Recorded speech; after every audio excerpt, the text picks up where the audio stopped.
मिथिला के बोल अनमोल के होना नहीं सुनने से अपने सभी बिना रिकॉर्डिंग के गीत हिट से अपने सब फरमाइश के लो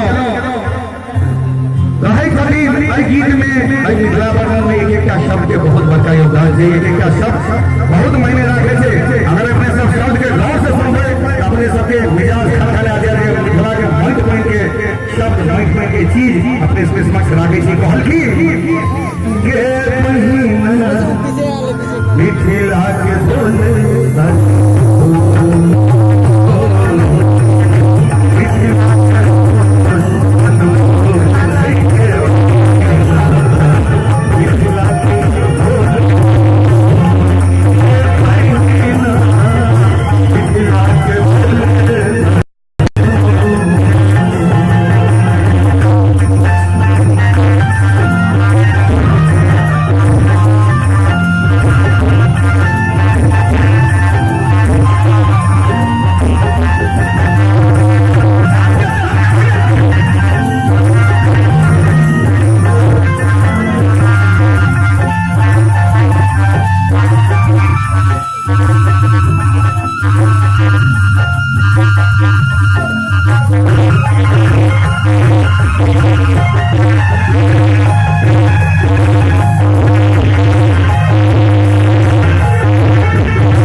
गरहाली साहब का मुझे समझ कि बम्बई में आपके विसर्जन दिया जाएगा।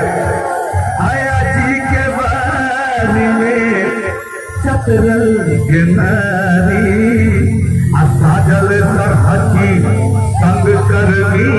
बेचारी काना के रे बात पठुआ के जोर सरे